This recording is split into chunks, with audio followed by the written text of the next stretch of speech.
What's going on, everybody? Mortem here, this time bringing you some disappointing games that I have reviewed thus far in 2025 as we inch closer towards the halfway mark of the year, but admittedly aren't quite there yet. I've already reviewed quite a few games, and as is always the case, some of them I found a little wanting. As I mentioned typically at the start of these videos, though, that what you find disappointing or better than something that you expected largely comes down to your expectations going into these things, and ultimately, I'm as subject to a bias as anybody else, even if I try to give every game a fair shake. So it's inevitable then that some games don't wind up living up to what I was hoping they would be, or what they could have been, or however else you would like to spin it. Now, even in those cases, I don't tend to bemoan the points about it, which I would have to imagine then is why at least some people insist that I'm only ever positive and never dislike games, which I suppose is true if you just never watch any of my videos. But in any event, let's actually dive into it and talk about a few of these. So, kicking it off with Visions of Mana. Now, technically speaking, I reviewed Visions of Mana at the very end of 2024, like literally a day or two before New Year, which is why I'm throwing it in this. Now, for the most part, I would say Visions is a perfectly okay game, but the real issue is that I think it suffers from pacing problems, a story that is a bit underwhelming considering where it starts, and systems that can at times just feel a bit off. But starting with the story, simply put, there's a sort of explanation that happens about why the big bad is doing what they're doing towards the end, and it's just really dumb, to put it bluntly. It's just the most, mildly bad thing that could have happened, that then the bad guy is suddenly like, the entire world has to be destroyed over this minor inconvenience. Which, given that the game up to that point was like this honestly kind of morbid, despite the art style, approach to human sacrifice, more or less, and the sort of reveal there at the end really just sort of rubbed me the wrong way. And then on top of that, some of those systems that I mentioned, like progression in particular, were really spiky. I remember there was a point where I gained 30 levels in an hour because of the way some of that stuff is paced out. And while stuff like the combat is fine, it's probably not going to wow you either. And because of that, if you just really like JRPGs, I suppose, it's a perfectly okay game. I just really found myself wishing that it had been a bit better put together, and that is why I ultimately found it disappointing. That does bring us to our next title, however, which is Dragon Quest III's HD 2D remake. So this is an interesting one because on one hand it also released in 2024 and I just didn't get around to it until January. But there's also a lot about Dragon Quest III that I actually did enjoy quite a bit. Like for instance, the new Monster Wrangler job they added, but even some of the old stuff simply of course brought up to date, like the rather ambitious objectives they occasionally had, like having to build up an entire town, or this focus on switching night and day via objects and whatnot, and some approaches to things you might not have necessarily expected in a game from that era. But despite being a full-blown remake, I do think it keeps a lot of really annoying stuff, like the very over-the-top encounter rate that even utilizing abilities which are supposed to mitigate it don't really go far enough to the point where you can just constantly be hassled by enemies, and in the late game those enemies are all basically trying to perma-stun your party, and so you can get into these incredibly annoying situations where you've just got fight after fight after fight full of monsters that are constantly trying to crowd control your entire party at once, and it just gets old after a while. But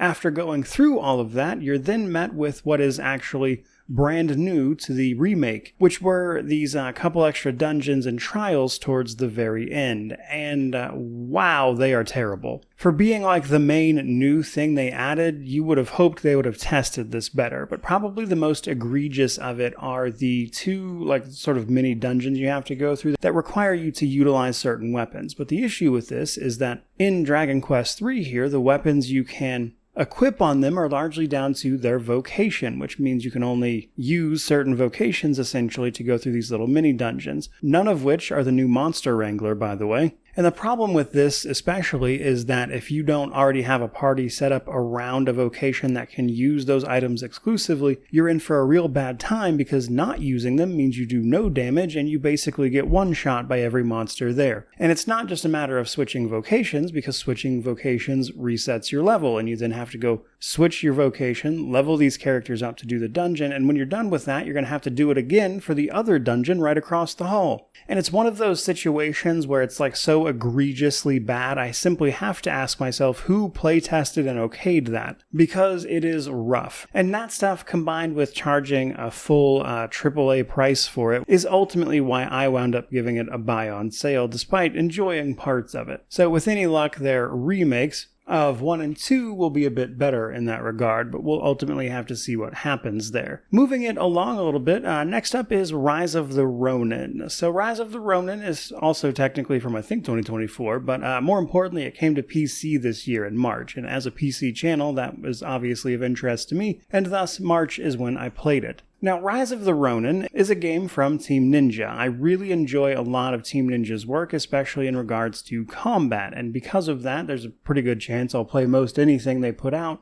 just to see how it winds up being. Unfortunately, though, Rise of the Ronin, incorporating a big sort of open world to explore, feels very much so like a first draft of systems that could potentially be worked together, but none of the pieces quite fit, if that makes sense. So, in spite of the combat being fun, Team Ninja tends to nail that part, and they did here as well. And even stuff like simply exploration with the glider and the setting in which they put it, allowing use of other technology to make things more interesting. All of that fun stuff is then surrounded by stuff that just doesn't quite work, or narratively doesn't make a ton of sense, like the constant back and forth between the two factions you're supposed to be choosing between. One of the most bare-bones wanted systems I've ever seen, all coupled with some pretty run-of-the-mill open world type stuff, and it's just a game that I wish came together a little better than it does. Because again, all the pieces are there, but none of it just quite winds up working out. And because of that, as I mentioned, it feels simply like a first draft of something that could be good if they kept with it. So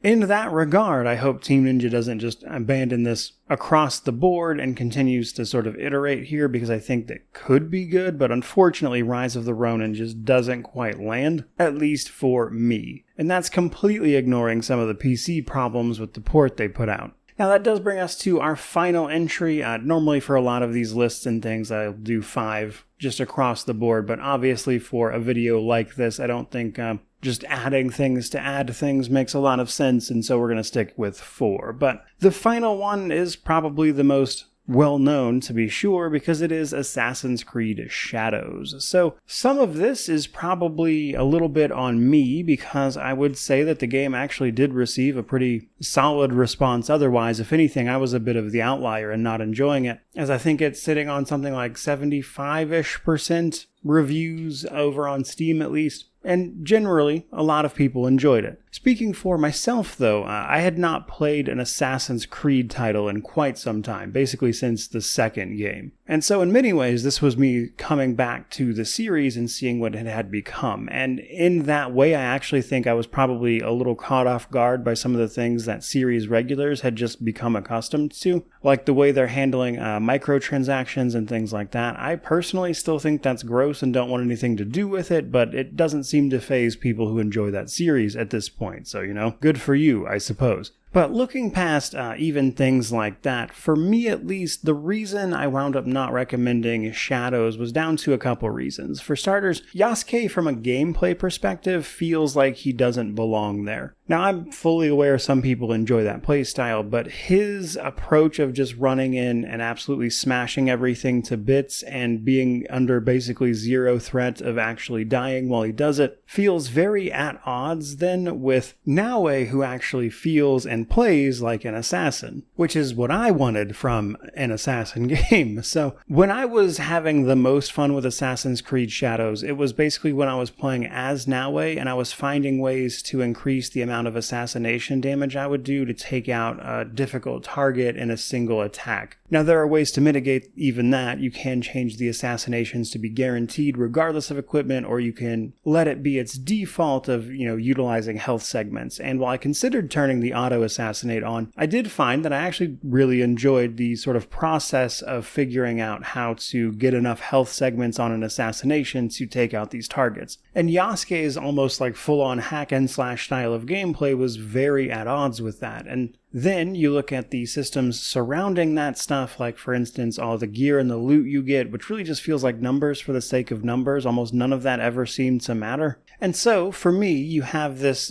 experience in there that I enjoy, which to me felt like, what the game was actually supposed to be, then surrounded by all of these bloated, sort of unnecessary systems that, if anything, detract from that experience, left me really just not feeling that one at all, which is why I ultimately gave it a don't recommend. But as I mentioned towards the beginning of this section, I seem to be the outlier there for the most part. A lot of people really did enjoy that game, and by and large it seems to have done quite well. And in fact, I'm actually happy to see that. Because simply put, I want people to be informed and enjoy the games that they play and pay for. And if that is the case with that game, then that's awesome. Good for them. There's no such thing on an absolute authority on what is and isn't good. And despite people's propensity to shut down dissenting opinions one way or the other, I do think it's important to always listen to good faith arguments made by that opposite end. But no matter how you slice it, ultimately, the game wasn't for me, which is where we're going to wrap up this particular video. So there's been a few games I have found a bit disappointing as we've been making our way through 2025 here, but considering it's also been a year of some truly tremendous games being released already, I'm really excited to see what the rest of the year has in store. But for today, that's going to do it. Certainly hope you enjoyed the video. If you did, don't forget to like, comment, subscribe, all that YouTube jazz. But regardless of any of that, truly, just thank you so much for watching. I really do appreciate it. May you wander in wisdom and have an amazing day.